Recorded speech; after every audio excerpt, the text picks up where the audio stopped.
Hola, qué gusto que nos acompañen en esta plática que tenemos el honor de recibir efectivamente por el maestro Arturo Flores. Yo coordino la licenciatura en Comunicación Social y el profesor Arturo Flores imparte la materia de técnicas periodísticas.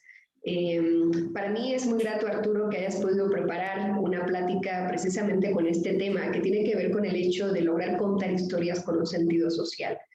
Es bien importante para hacer comunicación social que podamos conformar nuestros mensajes de manera relevante, pero con la que efectivamente podamos lograr una empatía y una identificación por parte de las personas de quienes reciben esos mensajes. Y aquí tiene un papel clave efectivamente cada uno de los productos comunicativos, estrategias, campañas que podamos hacer en cualquier soporte, incluso en cualquier plataforma. No sé si estarás de acuerdo conmigo, ya desde aquí estoy provocándote para iniciar esta plática. Claro que sí, muchas gracias, Oniris. Y sí, estoy completamente de acuerdo que una de las herramientas más funcionales y además actuales de las que podemos echar mano para contar historias todavía sigue siendo los géneros periodísticos. Es un poco a lo que se dedica en materia. Y bueno, y para entrar ya como de lleno en la charla, a mí me gusta siempre empezar mis clases el primer día cuando llegan a la materia. Siempre les pido que levanten la mano aquellos a quienes en su casa les hayan obligado a estudiar comunicación, quienes estén ahí porque su familia son comunicadores y de alguna manera pues los direccionaron, ¿verdad? Y los obligaron a estudiar la carrera. Y después de 3 años que tengo dando clases en la Universidad de la Comunicación, más otros 5 que tengo dando clases en la Universidad Nacional Autónoma de México, también en una materia que tiene que ver con periodismo, todavía nunca nadie ha levantado la mano. Yo calculo haber pasado a lo mejor por unos 300 o 400 alumnos en total durante todos estos años y todavía nunca nadie levanta esa mano, ¿no? Sigo haciendo la misma pregunta recurrentemente esperando que un día alguien levante la mano. La realidad es que nunca nadie la ha levantado. Eso quiere decir que nadie estudia comunicación como sí pasa con otras carreras como leyes, como contaduría, quizás como medicina, que se transmiten de generación en generación y que de alguna manera mucha gente la quiere estudiar porque piensa que le puede asegurar un mejor futuro económico. ¿No? No es el caso de la comunicación. Quienes estudiamos comunicación, cualquiera de sus ramas, sea la comunicación social, sea la licenciatura en ciencias de la comunicación, que es la que estudié yo, normalmente nos mueve la pasión, nos mueve el gusto, nos mueve el placer por decir, por comunicar algo. ¿No? La segunda pregunta que siempre les hago a los estudiantes cuando llego y me presento es, ¿qué hacen estudiando comunicación? ¿No? ¿Y por qué están estudiando comunicación? Porque también hasta el momento nunca nadie ha levantado la mano para decirme que estudió comunicación para volverse rico o rica. Y qué bueno, porque difícilmente sucedería. De hecho, hay quien dice que hay que desconfiar de una periodista o de un periodista que sea rico. No sé, esos ya son opiniones de cada quien, pero hay quien piensa. Pero ¿por qué lo hago? Por lo mismo, porque entonces pregunto, ¿por qué? ¿Por qué quieres estudiar comunicación? A veces hace falta que nos preguntemos 4 o 5 veces por qué de las cosas para llegar a una respuesta. A veces la primera respuesta que sale cuando nos preguntamos un por qué no necesariamente es la respuesta más profunda. ¿Por qué comunicación? Porque me gusta. ¿Por qué te gusta estudiar comunicación? Bueno, pues porque siempre me han gustado los medios, pero ¿por qué te gustan los medios? Bueno, pues porque de repente dentro de los medios uno puede contar historias. Y ahí es donde nos detenemos y llegamos a la idea de que estudiar comunicación en cualquiera de sus plataformas, hay quienes estudian publicidad, hay quienes estudian mercadotecnia, hay quienes estudian comunicación política, comunicación organizacional, pero todos, de alguna u otra manera, todas contamos historias, ¿no? ¿Para qué sirven las historias? ¿Para qué sirve aprender a contar historias? Pues la primera ventaja que ofrece alguien que aprenda a contar historias es que puede lograr identificación. Cuando nosotros logramos identificación, normalmente nuestros mensajes tienen una mayor efectividad, normalmente logramos modificar conductas o logramos inspirar a que se tomen ciertas decisiones, que pueden ser decisiones de compra, sí, para eso existe la publicidad, pero también pueden ser decisiones que tienen que ver con la conducta personal de cada quien, ¿no? Y que eso es donde nos interesa mucho en la parte de comunicación social. ¿Por qué? Pues porque nosotros estudiamos comunicación social, los estudiantes se están preparando lo voy a decir de la manera más New Age, a lo mejor se me viene a la cabeza, que es para cambiar el mundo, ¿no?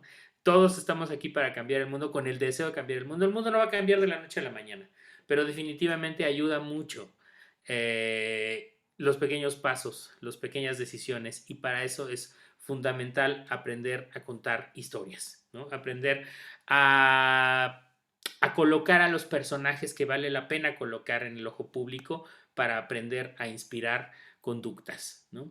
Yo entiendo que muchas de las personas que están estudiando comunicación social tienen mucho interés, por ejemplo, en modificar los hábitos de consumo para que, por ejemplo, se respeten los derechos de los animales, ¿no? Para que exista una mejor equidad salarial, ¿no? Entre hombres y mujeres, para que se respeten los derechos de las personas con diferentes identidades de género, ¿no? Todas estas me parecen causas bastante interesantes, bastante justas, pero a veces no sabemos comunicárselas. Es muy fácil explicarle, por ejemplo, a alguien que tiene 20 años que debe de ser, que debe ser incluyente. Es muy fácil porque de alguna manera ya crecieron con esa idea de que el mundo debe ser incluyente, que el mundo debe ser plural. Lo que se vuelve difícil es explicárselo de repente a alguien que tiene 71 años y que creció con un mundo diferente, un mundo en el que la inclusión no necesariamente era algo familiar, y que tampoco podemos dedicarnos nada más a señalarlos, a hacerlos a un lado, porque entonces estamos empezando a reproducir esas conductas discriminatorias, ¿no? Es decir, no, pues es que ya está viejo o está vieja, no entiende y no va a cambiar, entonces hay que apartarlo. No, no hay que apartarlo, hay que explicarle que el mundo cambió y hay que tratar de incluirlo también en este mundo que ha cambiado. Y para eso nos ayudan mucho las historias. Por eso hay que aprender a contar historias. Aquí voy a compartir pantalla. Hay una presentación que no necesariamente toda tiene que ver con mi materia, pero sí una parte, que es la que quiero compartir, que tiene que ver con cursos de storytelling que yo he dado para empresas y para agencias, sobre todo de publicidad, o para medios de comunicación, y que tiene que ver justo con eso, con aprender a contar historias. La primera diapositiva no es tan importante porque tiene que ver con mi historia, conmigo. Yo nací en 1978, soy periodista y escritor. Esta es la portada de algunos de mis libros y esta es la portada de la revista Playboy, que es donde yo trabajo desde hace una década. Lo que me interesa llegar es a esta segunda diapositiva. Obviamente estos tres números significan algo, y estos tres números pues también se podrían ir actualizando, pero me siguen sirviendo para ejemplificar un punto. Y ese punto es, normalmente yo le pregunto a la audiencia, hoy no lo haré, hoy lo responderé yo mismo, pero siempre pregunto qué significan o qué creen que pueden significar estos números. El número 2, el número 3.3 y el número 2007 a 2008. Pues les voy a contar. El número 2 es el lugar que nosotros como México ocupamos como mercado, o por lo menos lo ocupábamos hasta hace unos 2 o 3 años en cuanto a Netflix. Es decir, México es el segundo país más consumidor de contenidos en Netflix. Todavía esta cifra partía de un momento en el que no había tantas plataformas, no había Disney Plus, no había HBO Max, en fin, pero en ese momento Netflix era, y creo que sigue siendo todavía, el distribuidor de contenido online más importante, y nosotros, México, representamos el segundo país más consumidor después de Brasil. No sé, pero yo supongo que esto ya se ha modificado y puede ser que ya estemos en número 1. El 3.3 es de acuerdo con la última encuesta de lectura, que creo que tuvo que ver, creo que es del 2011, pero la verdad es que siento que esta cifra no ha cambiado mucho. Es el promedio de lectura del mexicano. O sea, nosotros como mexicanos unos leen más, otros no leen nada, pero en promedio se consumen más o menos, se leen 3.3 libros al año. 3.3 libros al año, segundo lugar de contenidos en Netflix. Y 2007 a 2008, ¿qué significa? Pues fueron los peores años, o es el peor periodo de tiempo para Hollywood, porque fue el periodo de tiempo en el que se vivió una de las huelgas de escritores pues más duras, más largas y de consecuencias más desastrosas para la creación de contenido. Muchas series pues se fueron a la deriva, otras se dejaron de grabar, muchas se cancelaron porque los escritores colgaron las plumas y dijeron no vamos a trabajar más. ¿Sale? ¿Qué podemos o cómo podemos relacionar estas tres cifras? ¿No? Uno pudiera pensar, pues la gente no lee, la gente ve demasiadas series, la gente... Yo no estoy diciendo que eso sea bueno ni que sea malo. Yo simplemente estoy dando a conocer facts, ¿no? Hechos, datos, cifras, ¿sale? Pero en el fondo, lo que quiero representar es que no importa si la gente lee poco o ve mucha televisión, o si lee pocos libros y consume mucho contenido en streaming, eso no importa. Lo que importa es que cuando dejan de existir los productores de historias, que en este caso son los escritores, porque si algo tenía muy claro en ese momento Hollywood y que después tuvo que entender el resto de Latinoamérica, es que el poder de una serie o de una película no necesariamente radica en el elenco, ¿no? Hubo un tiempo en que la televisión mexicana, el poder de la televisión descansaba en las estrellas, en las figuras, en los elencos, y entonces se contaban historias muy deficientes con actrices y actores muy famosos, y así se pretendía tener enganchada a la gente, ¿no? Hollywood siempre ha tenido claro desde su génesis que mientras tenga una historia sólida, bien estructurada, bien contada, y no me estoy metiendo a que si tiene que ser una película de arte o una película comercial, no, no, simplemente digo una estructura de historia que funciona, independientemente de quién la represente, la historia va a funcionar. El poder que tienen las series y por lo que nos tienen enganchados es porque están escritas de manera impecable, están escritas de manera que responde a una estructura que a nosotros nos mantiene picados. Y entonces, vuelvo al punto, no importa tanto si la gente lee libros o si la gente ve series. Al final, lo que sí queda claro es que como seres humanos, nosotros somos consumidores de historias, ¿sale? No importa la plataforma, pero somos consumidores de historias. Nos encantan las historias. Si echamos un ojo, por ejemplo, a las noticias, a algunas de las noticias que se están publicando todo el tiempo en los medios de comunicación, nos daremos cuenta que entre lo más leído siempre existen historias, ¿no? Aquí podemos ver algunas de las que yo saqué, insisto, esta no es tan actual, pero no importa. En Minuto a Minuto, entre lo más visto del Universal, pues estaba la historia secreta del paro de árbitros, las vejaciones a reos vestidos con lencería en Topo Chico, entre lo más leído, sin embargo, estaba Trump responde al video del rapero Snoop Dogg, en fin, nosotros consumimos medios de comunicación porque están llenos de historias. Y el sentido social, o cuando se relaciona con la materia, y que por lo a mí me gusta mucho tratar de comunicarle a los estudiantes, es que estas historias nos sirven para modificar conductas, ¿no? Hay dos tendencias actualmente en el periodismo que están, pues de alguna manera captando la atención de la gente, haciendo que la gente dé clic. Por un lado está el periodismo de datos, ¿no? Que es pues todo aquello que nosotros sabemos que tiene que ver con números, ¿no? El número de contagios de COVID, la curva de contagios a la alza, al descenso, el número de hospitalizaciones, el número de feminicidios, el número de muertos en una masacre. Eso es periodismo de datos y esa es una de las tendencias pues que repuntan en cuanto a que llaman mucho la atención de las audiencias. Pero por otro lado está el storytelling o el periodismo de historias. Porque a cada uno de esos números, a cada uno de esos datos, siempre corresponde una historia. Cada uno de esos datos tiene cara, tiene rostro, tiene nombre. Y la obligación que nosotros tenemos como comunicadores sociales o como periodistas sociales, pues es contar esas historias. Porque no basta con decir que ahorita se me escapa la cifra, pero es una cifra terrible, lamentable, que me parece que es algo así como de entre 1 y 4 mujeres agredidas en municipios del Estado de México aquí diario. Eso es un dato apabullante. Pero también hay que entender que cada una de esas 1 a 4 mujeres tiene una historia, tiene un nombre. Nuestra obligación es ir a conocer esa historia, procesarla y después entregarla a la audiencia en forma de un storytelling que haga que la audiencia reflexione acerca de ese tema. Cada uno de los muertos de COVID, cada uno de los enfermos de COVID representa una historia, representa a una persona como nosotros que respira, que camina, que tiene pasiones, que tiene miedos, que tiene un trabajo, ¿no? Que tiene una obligación, un papel en la sociedad, pero que muchas veces no se conoce. Algo que me gusta mucho dentro de la materia es que a mí me permite la posibilidad de ir coacheando a los alumnos a través de este proceso para contar historias para poder hacer que ellos descubran cómo contar una historia de manera que sea interesante para una audiencia, ¿no?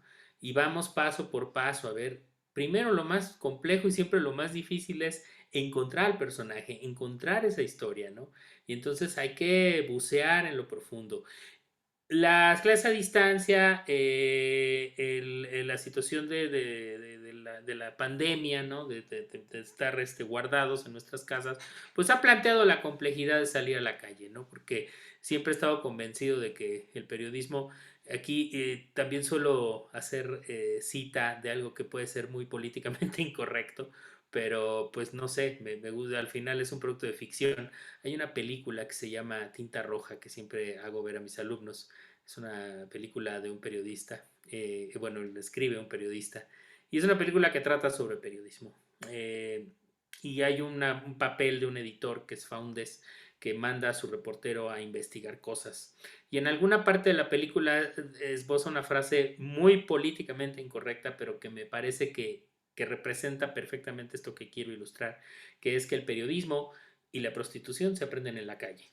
¿No? Es muy difícil salir a la calle hoy día, no es seguro, pero eso no ha sido obstáculo para que los alumnos puedan encontrar historias sin ponerse en riesgo, ¿no? Muchos de los que han tomado la clase han logrado encontrar grandes historias mandando correos, tratando de comunicarse con la gente adecuada, preguntándole a sus amigos, preguntándole a sus familiares y han podido hacer historias muy interesantes. Ahora mismo me viene una a la mente. Publicamos en la revista Open, que es otra de las revistas que yo dirijo, un reportaje que hizo una alumna acerca de las enfermeras que, por decirlo de alguna manera, traficaban videollamadas con los pacientes que estaban en terapia intensiva en hospitales. ¿Por qué digo entre comillas traficaban? Porque en realidad ellas lo hacían por una cuestión de humanidad. Descubrieron que entre mejor contacto tenían los pacientes en estado grave con sus familiares afuera, tenían una recuperación más pronta, más rápida, ¿no? Entonces, aunque estaba prohibida, ellas empezaron a meter teléfonos a los hospitales para que los pacientes pudieran tener videollamadas muy breves de manera secreta con sus familiares y eso los hacía mejorar y los hacía salir más rápido de la enfermedad. ¿No? Y fue una alumna quien pudo hacer este reportaje porque pudo encontrar a las enfermeras, pudo entrevistarlas vía Zoom y pudo aprender a contar sus historias y salió un reportaje muy, muy, muy, pero muy interesante y muy bonito. Otro caso fue el de otra alumna que hizo un reportaje sobre el maltrato animal y se metió sin necesidad tampoco de ponerse en riesgo porque todo fue aprovechando las tecnologías. Encontró a varios directores de asociaciones pro animal, veterinarios y de verdad a veces para contar historias hay una parte muy bonita en el contar una historia, pero también hay una parte muy cruda que es tener que procesar, tener que ser la primera persona en enterarse de una historia muy cruda para poder presentársela a una audiencia. Nosotros tuvimos el privilegio, porque de verdad es un privilegio de poder publicar ese reportaje sobre maltrato animal, en el que varias asociaciones y varios médicos veterinarios reconocían que habían encontrado perritos víctimas de abuso sexual. Es una cosa que fue crudísima, ¿no? Crudísima para mí leerlo como profesor me costó mucho trabajo, pero que son historias que definitivamente me enorgullece decir que publicamos y que me enorgullece decir y me llena la boca decir que un alumno estuvo haciendo el trabajo que debería estar haciendo un periodista y a lo mejor también el periodista lo está haciendo, pero en este caso un alumno lo hizo y lo hizo con todo el rigor y con toda la empatía que requiere un caso así. ¿No? Esos son el tipo de cosas para los que sirve aprender a contar historias. Sé que de repente cuando empieza la clase, los primeros semestres, pues pasa como en Karate Kid. Yo siempre pongo este ejemplo también, mucha gente ha visto Karate Kid y sobre todo las películas, las ochenteras, en las que hay una figura de mentor, ¿no? Que eso además el mentor es uno de los arquetipos de Jung que más se utiliza para el storytelling, el mago. hay un señor Miyagi que le enseña a Daniel San a lavar con una mano y a secar con la otra, y en determinado momento de la película le enseña que eso tiene sentido para hacer karate. Esa es un poquito la metodología que nosotros seguimos para aprender a contar historias. Al principio parece como que no tiene nada que ver esto que me están enseñando, no parece que tenga nada que ver, pero en el momento en el que se les enseña a que con la mano derecha se lava, con la izquierda se seca, y que eso sirve para aprender a contar historias, todo cobra sentido, ¿no? Tenemos dentro de la materia un módulo, un buen ponche de clases, por decirlo algo así, para aprender a entrevistar, ¿no? Porque me parece que la manera en la que se le puede sacar más jugo a una historia para después presentarla a una audiencia tiene que ver con la entrevista. Y además hay otra cosa. Hoy en día, si algo está en tendencia, no solo entre los jóvenes, sino en general entre los comunicadores, es el podcast, ¿no? O sea, todo el mundo tenemos un podcast, yo me incluyo, a todos nos interesa tener podcast, y si bien hay muchos podcasts de storytelling, también la mayoría de los podcasts que están teniendo más reproducciones son aquellos de entrevista. Pero a mí como comunicador me preocupa mucho que no existe un rigor para hacer buenas entrevistas. Es muy difícil hacer una entrevista interesante, sobre todo una entrevista interesante que dure una hora. Porque cualquiera puede hacer 5 o 6 preguntas en 10 o 15 minutos y no aburrir a una audiencia, más o menos aburrirla, pero más a esta audiencia. Yo les digo siempre a mis alumnos, mi generación, yo soy generación X, tengo 42 años, yo crecí viendo en TV. Entonces, el promedio de atención de mi generación es de 3 minutos, porque es lo que duraba un video. Si a mí el video en 3 minutos no me atrapaba, le cambiaba de canal, ¿sale? O me ponía a hacer otra cosa. 3 minutos es un infinito de tiempo para la generación centennial. O sea, no hay nada de 3 minutos que pueda, a nada le van a dar 3 minutos, a nada le van a dar ese beneficio. Yo digo que y de hecho hay un estudio que dice que para las generaciones más actuales el promedio de atención es de menos de 6 segundos, que es lo que dura un anuncio en YouTube, ¿sale? O más o menos, bueno, o sea, las stories de Instagram duran 15 segundos y muchas veces no las ven completas. O sea, si en los primeros 3 no captaron su atención, le dan a la que sigue y a la que sigue y a la que sigue. ¿Por qué? Pues porque hay una oferta de contenido abismal ahí en internet y no van a perder su tiempo con algo que no les interesa.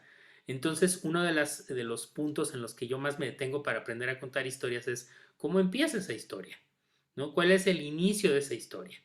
Y entonces nos vamos a lo súper viejísimo, a lo súper clásico, ¿no? A Gabriel García Márquez. Él era un mago del storytelling. Él lograba tejer entradas en sus textos periodísticos. No estoy hablando de las novelas, que también son majestuosas.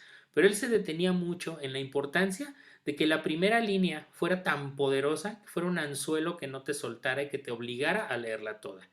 Eso pasa un poquito también cuando vemos entrevista y de repente revisamos charlas porque lo hacemos, analizamos, vamos viendo el video, le vamos poniendo pausa.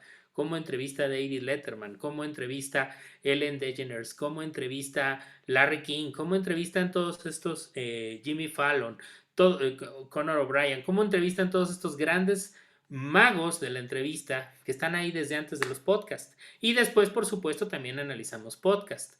Entonces, en la medida que, porque, a ver, no se trata, sí, claro que lo hacemos, ¿no? ¿Cuáles son los tipos de entrevista y todo? Sí, claro que se revisa. Pero más que los tipos de entrevista, me interesa que aprendan a entrevistar, ¿no? ¿Qué preguntas son las que hay que hacer, ¿no? Y esas preguntas duras, no existen preguntas prohibidas. Siempre digo, no existen preguntas prohibidas. Lo que existe son formas prohibidas de preguntar, ¿no? La única pregunta prohibida en una entrevista es una mala pregunta. A mí me preocupa mucho que si se hacen 10, 15, 20, 5, las 5 sean las mejores preguntas que jamás le hayan hecho a un personaje antes, porque de ahí se va a extraer la información y se van a extraer las historias. Voy a saltar un poco la presentación para presentar esta otra diapositiva. Un poco ya la spoileé, ya la vieron, pero igual y alguien se distrajo y no la vio, entonces no importa. Yo siempre pregunto, después de estas preguntas raras que ya dije que hago, la otra tercera pregunta rara es, siempre digo, a ver, son estudiantes de tercero, de cuarto semestre, a veces lo he llegado a preguntar en conferencias grandes que doy ante gente que ya está trabajando en los medios, y siempre les pregunto, ¿ustedes saben qué es comunicar? Porque parece mentira, Pero hay gente que ya está en tercero, cuarto, quinto semestre, hay gente que ya se tituló de una carrera de comunicación y todavía no sabe qué es la comunicación, ¿no?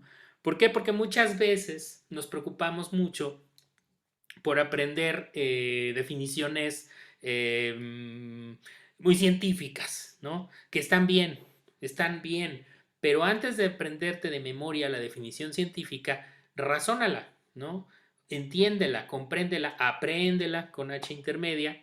Y entonces, por ejemplo, yo siempre digo, a ver, ¿qué es comunicar? ¿Qué es comunicar? Empiezo a preguntar uno por uno. Y normalmente todos ven para arriba porque cuando algo lo aprendimos de memoria pero no lo entendemos, normalmente vemos para arriba porque es como ver hacia adentro y tratar de buscar ese texto que no sabemos qué significa pero que sabemos que está impreso en el cerebro y empiezan a decirme que el mensaje, el emisor, el receptor, el canal, que está bien, pero para poder entender qué significa eso es más sencillo. ¿Qué es comunicar? ¿Qué es comunicar? Ah, transmitir un mensaje. Ah, expresar algo. Perfecto. Apliquemos hermenéutica, empecemos a preguntar y preguntar y preguntar. Y llegamos a la conclusión que comunicar es una palabra, comunicación, pero comunicar como infinitivo, como verbo en infinitivo, es este verboide. Tiene una gran magia que tiene que ver con que su definición está dentro de la palabra misma, ¿no? Eso es, a mí eso es lo que más me gusta de la palabra comunicar, que su definición está implícita dentro de la palabra misma. Siempre digo, ¿qué es comunicar? Común y car, poner en común. Eso es comunicar, poner en común. Es tan sencillo encontrar su definición como complejo es llevarlo a cabo. La mayoría de los malos entendidos, ¿no? En relaciones, en familias, en países, ¿no? Tienen que ver con la mala comunicación, ¿no? Nosotros pensamos, decimos algo, tratamos de ponerlo en común con otra persona, con otro receptor, y algo pasa en el camino que no se entiende.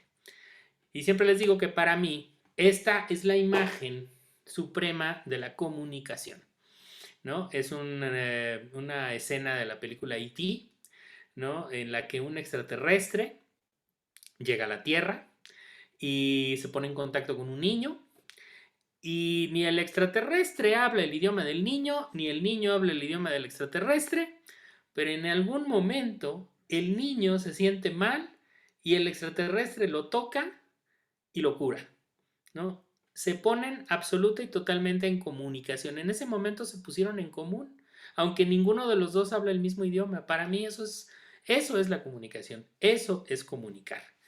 Y eso es lo que nosotros como periodistas, como comunicadores sociales, deberíamos aspirar a hacer, ¿no? Y esto pues, se puede lograr a través de muchas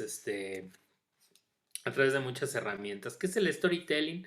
Bueno, fundamentalmente pues es una narración que puede ser real o que puede ser ficticia, que puede ser en prosa o que puede ser en verso, que está diseñada pues fundamentalmente para interesar, para maravillar, para instruir, para comunicar a quien nos escucha o a quien nos lee, ¿no? En pocas palabras, o sea, digamos que toda esta definición tan extensa se puede centrar en qué es storytelling, un cuento, una narración, una historia, ¿no? Eso es.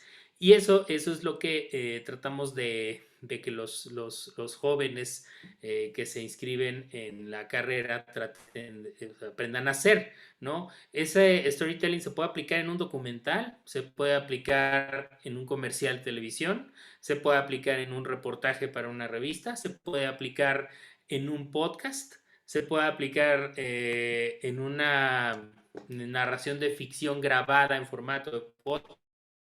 En fin, no importa historias, es que en realidad no importa tanto cómo las cuentes. Una rutina de stand-up también es un storytelling. Un discurso delante de una audiencia es un storytelling. Y en la medida que tú aprendas a contar efectivamente una historia, no importa en qué la vayas a contar.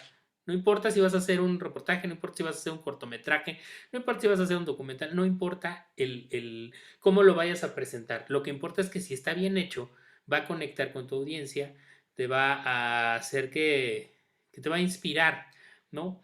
Hay cosas que tenemos que empezar a revisar dentro de la materia que tiene que ver con géneros periodísticos, como qué es una crónica, porque además de la entrevista, algo en lo que nos detenemos mucho es la crónica, pues porque el periodismo narrativo, ese periodismo de storytelling del que hablábamos al principio, hoy en día tiene en la crónica a uno de sus principales aliados. Juan Villoro dice que la crónica es como el ornitorrinco de la prosa, perdón, porque así la gente, bueno, que seguro alguna vez han visto una imagen de un ornitorrinco en un libro, en un documental de Nat Geo o a lo mejor en internet. El ornitorrinco es un animal muy extraño porque parece la mezcla de varios, ¿no? Tiene un con pico de pato, pero tiene el cuerpo como de una nutria, pero tiene las patas como de un pato y tiene una cola. Es un animal muy extraño, ¿no? Parece que está formado de varios. Y Villoro dice que la crónica es algo así, porque la crónica tiene pues como un poquito de la novela, como un poquito de la entrevista, como un poquito del cuento, como un poquito de la poesía, como un poquito del monólogo teatral. Tiene como partes de todo, pero eso es lo que ha hecho que la crónica sea uno de los más géneros más consumidos, aunque no nos demos cuenta, ¿no? Que lo estamos consumiendo, porque si yo muchas veces le digo a alguien, ¿cuál fue la última crónica que consumiste? Y ahí hay una pregunta, y es una pregunta tramposa, porque no digo leíste, digo consumiste. Y me dicen, no, pues es que no sé, a lo mejor nunca he leído una. ¿Te gustan los documentales? Sí, bueno, pues es una crónica. Un documental es una gran crónica, nada más que está en audiovisual, ¿no? Uno puede leer, por ejemplo, El País está, el periódico español, explotando mucho la crónica, La Vanguardia está explotando mucho la crónica, el, aquí en México, bueno, en Colombia, Soho, la revista Soho también explota muchísimo. De hecho, la revista Vice aquí en México, bueno, Vice Estados Unidos y obviamente Vice México, que además son medios que les gustan mucho a los jóvenes, explotan muchísimo la crónica, ¿no? Entonces, claro que estamos consumiendo crónica y, y consumiendo crónica estamos consumiendo historias. Aquí voy a hacer otro pequeño paréntesis que también tiene que ver con el asunto de storytelling, que es el preguntarnos por qué nos fascinan las historias, ¿no?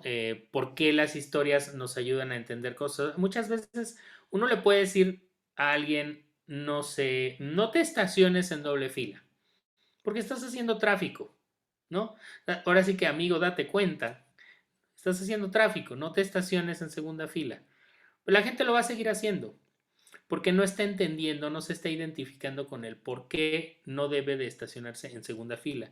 Pero después un día hacemos una campaña de storytelling efectiva en donde ilustremos las consecuencias que tiene que alguien se estacione en segunda fila y las cosas cambian, ¿no? Eso es lo que están haciendo muchos de los documentales. Por eso mucha gente cambia sus hábitos alimenticios después de ver un documental en el que se ilustre qué pasa con ¿cómo se llama? Con el, cuando nosotros comemos irresponsablemente.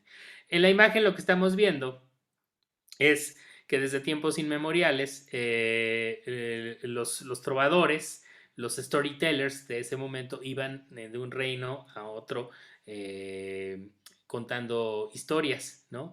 Y muchas veces pues eran ajusticiados y el poder les tenía mucho miedo, pues porque a través de las historias podían inspirar a que se hicieran los cambios, ¿no? Las revoluciones.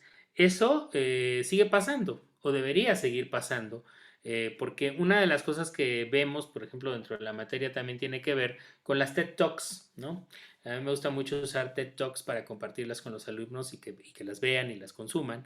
Y hay una TED Talk de ay Dios, se me acaba de olvidar y siempre me pasa con él, nunca me acuerdo, periodista muy famoso que de hecho hace unos días se volvió viral porque hizo una gran pregunta dentro de la conferencia matutina del presidente.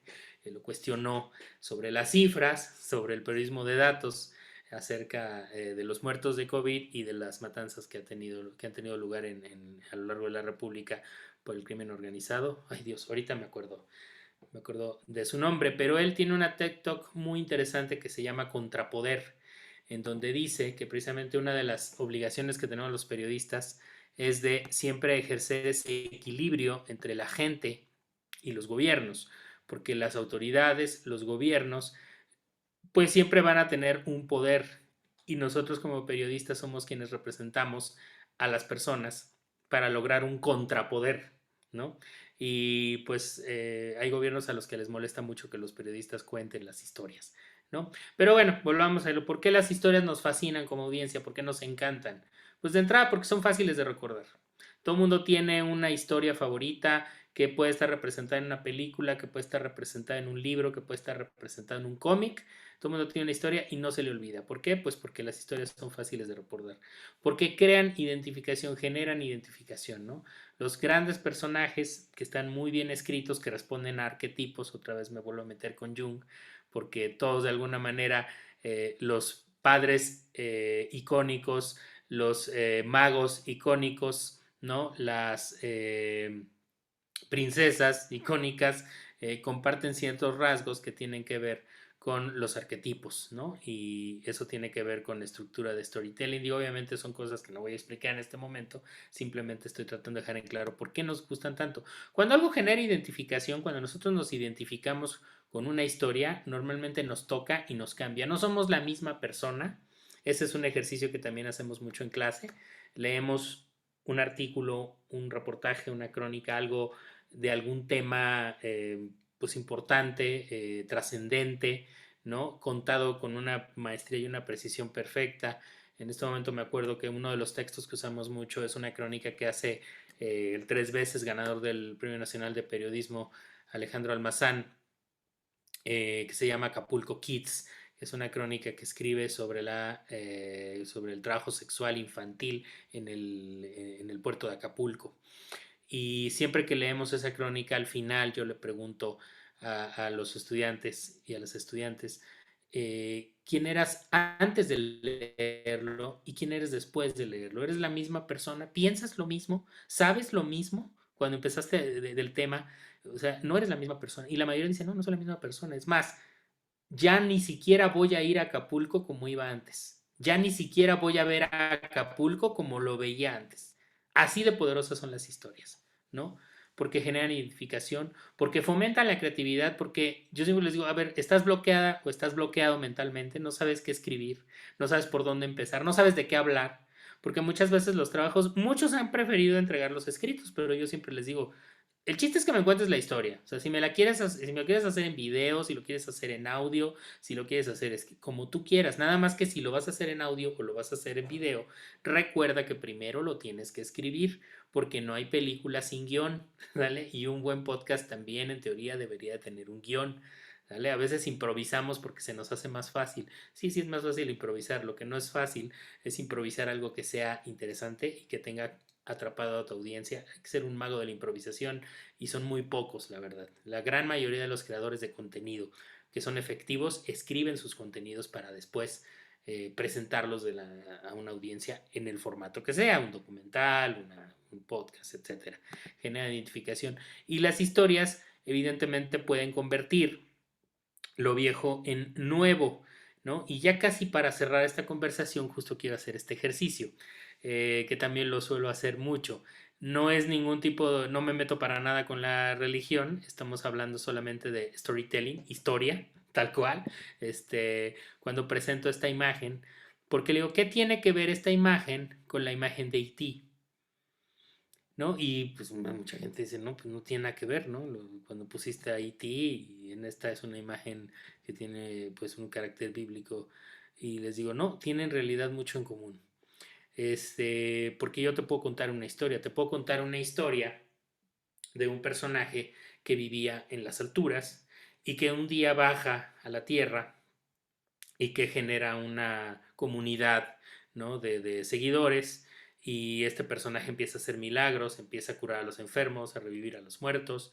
En algún momento de la historia de este personaje es traicionado por un poder impuesto, es ajusticiado, es muerto, pero después resucita y regresa otra vez a las alturas desde donde pertenece, ¿no? ¿Qué historia estoy contando? Y mucha gente me dice, pues es la historia de Jesucristo. Y yo les digo, no, es la historia de E.T. ¿No? O sea, la historia de E.T. y la historia de Jesucristo comparten muchos rasgos en común. Pero también es la historia de Goku, pero también es la historia de Superman, pero también es la historia, pues, de muchas de las grandes historias con las que nos hemos identificado y que nos gustan como seres humanos, comparten ciertos, pues, aspectos, ¿no? ¿Por qué? Porque las historias están ahí mucho tiempo antes que nosotros ahorita como personas, como humanidad. O sea, las historias surgieron casi a la par que el ser humano. El ser humano, desde sus primeros pasos en el mundo, tuvo la necesidad de comunicar, de ponerse en común con otros seres humanos y lo hizo a través de las historias. Entonces hay ciertos rasgos que están ahí que nos siguen fascinando. ¿Por qué? Porque el primer ser humano que estuvo sobre la Tierra no sabía que había en el cielo. El cielo era algo inalcanzable. Ya después inventamos los aviones, las naves espaciales y pudimos llegar al cielo, pero antes era una incógnita. Entonces lo que hizo el ser humano es inventar historias que explicaran qué había en el cielo. Y siempre le interesó la historia del personaje que venía del cielo y bajaba a la tierra. ¿Vale? Puede ser un profeta, puede ser un extraterrestre, un superhéroe, pero siempre nos va a interesar. ¿Vale? Y algunos de esos aspectos sobre storytelling son los que platicamos mucho en las sesiones. Y que por eso te digo, bueno, pero ¿qué tiene que ver esto con el periodismo? Claro que tiene que ver mucho con el periodismo, ¿vale? Porque el periodista fundamentalmente también se dedica a eso, ¿no? A escribir historias, ¿vale? No las inventa, esa es la única, digamos, el único cambio, pero sí se puede valer de esa estructura de storytelling para contar algo que sí sucedió. Vas a contar la historia, por ejemplo, de una emprendedora, vas a contar la historia de alguien que de la nada, o sea, de perderlo todo, de repente resurgió a través de un emprendimiento, pues válete entonces de esta estructura, porque ya sabemos que las historias de redención nos gustan, nos encantan. La mayoría de las películas que vemos tienen que ver con redención. Desde El Diablo Viste a la Moda hasta Rocky, se tratan de gente que parece que había perdido todo y de repente resurgió y se convirtió en un brillante as de alguna cosa que hace. ¿Sale? Entonces, las herramientas de storytelling efectivamente sirven para crear historias poderosas que conectan con las audiencias que se consumen, que se leen. Y para finalizar, quisiera decirles que de verdad nada se sigue comparando, de verdad nada se sigue comparando. Tengo más de 20 años dedicado a esto. Tengo ya muchas cosas publicadas entre libros, revistas, guiones, etcétera. No sé, he contado muchas historias y todavía, hasta la fecha, no me deja de entusiasmar y de emocionar ver mi nombre, mi crédito en algo que escribo. Para los alumnos, muchas veces que yo les haya podido publicar una historia, es la primera vez de muchas, espero, que ven su nombre publicado y se los garantizo. Esa sensación, ese orgullo, esa, no sé, es algo mágico que no se, no se te quita con el tiempo. No te acostumbras nunca a ver tu crédito en algo que publicaste. Muchas gracias.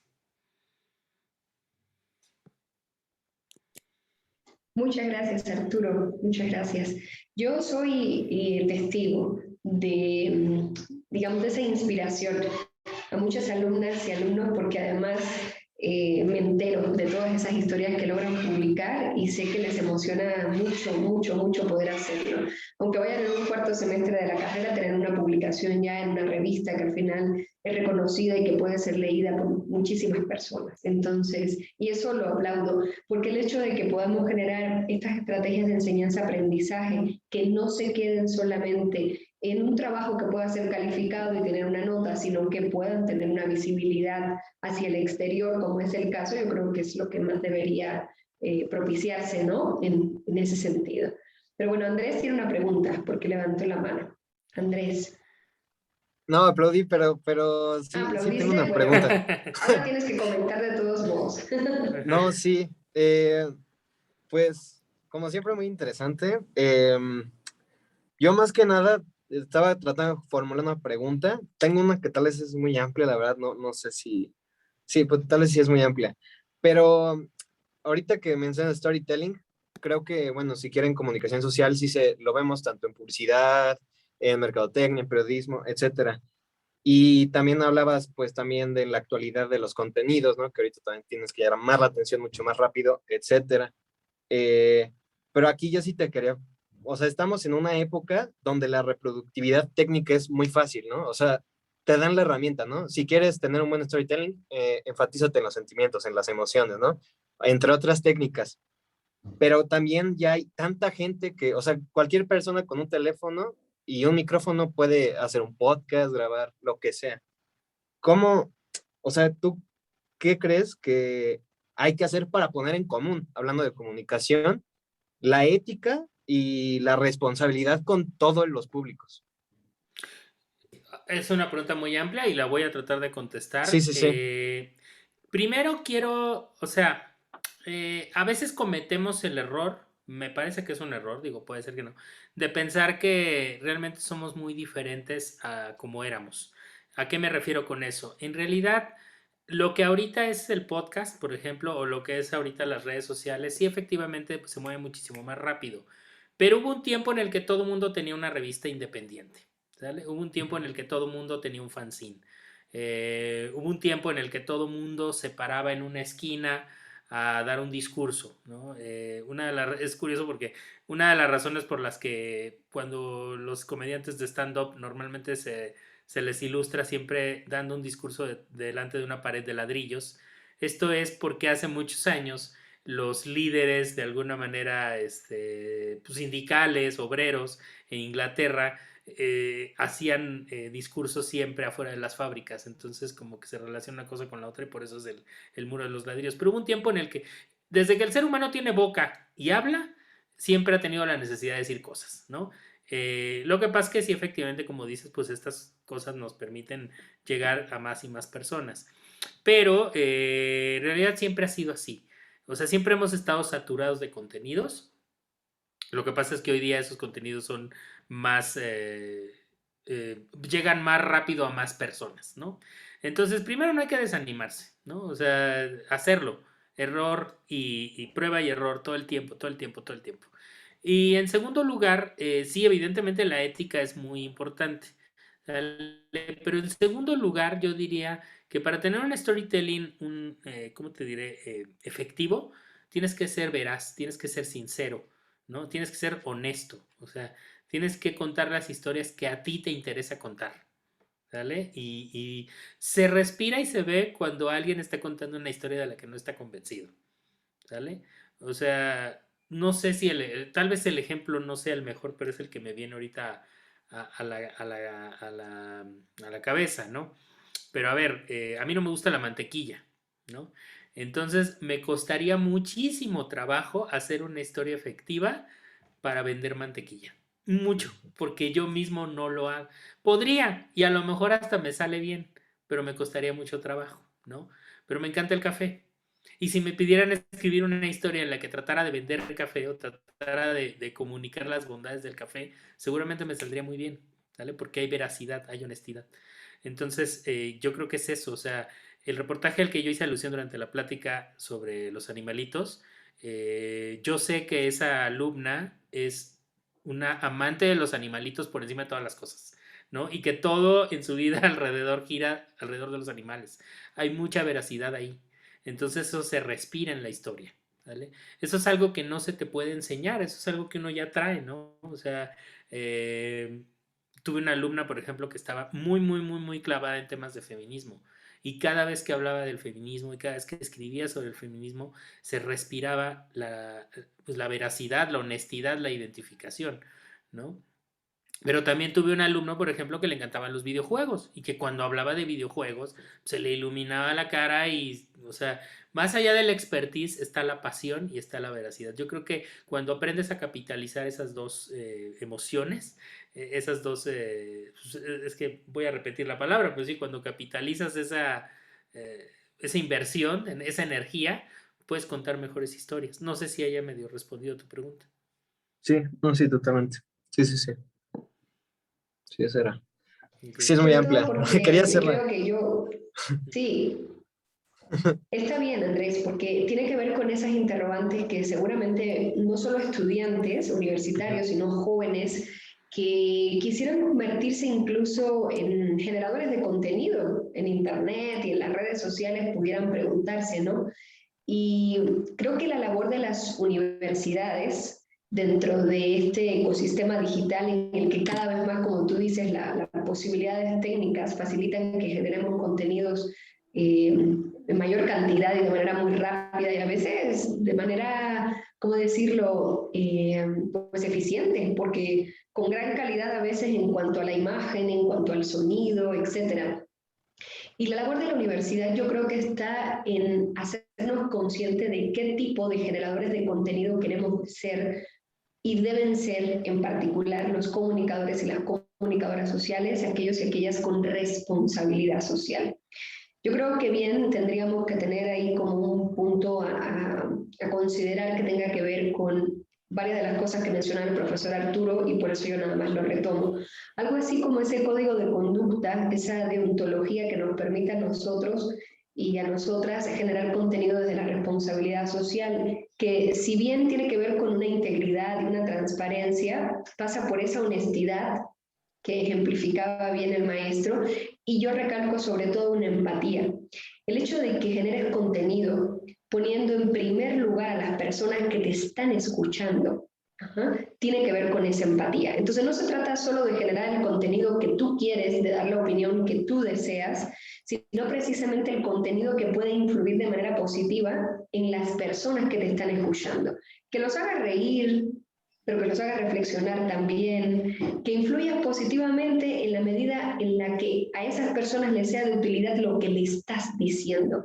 Eso tiene mucho que ver con ese para qué, con ese por qué y ese para qué que decía el profesor Arturo en sus historias, ¿no? Entonces, yo creo que ahí va el tema de la responsabilidad social, del respeto por las audiencias, que es, en este caso, es el papel que le corresponde a la universidad jugar, en este caso la Universidad de la Comunicación lo tiene como uno de sus principios, ¿no? Toda vez que nuestros y nuestras estudiantes estén generando contenido desde muy primeros semestres, o sea, desde principios, desde muy a principios de cada uno de sus carreras, ¿no? Estoy completamente de Entonces, acuerdo. sí, Arturo. ¿Quisieras concluir con algo en particular? ¿Alguna invitación que quieras hacer? ¿Alguna, por ejemplo, bibliografía o algún podcast o algún material que nos sugieras, que nos recomiendes para este tipo de objetivos? Claro, sí, definitivamente. Hay un blog en internet, creo que se llama Crónicas Periodísticas, todavía está en Blogspot, pero ese me gusta mucho porque están publicando crónicas periodísticas de diferentes temas. O sea, puede haber una crónica del primer viaje de Shakira a Estados Unidos y puede haber una sobre las matanzas a indígenas en, no sé, en Brasil. O sea, es total, puede haber periodismo deportivo, pero puede haber de espectáculos, pero de política, de todo. Crónicas periodísticas.blogspot creo que se llama.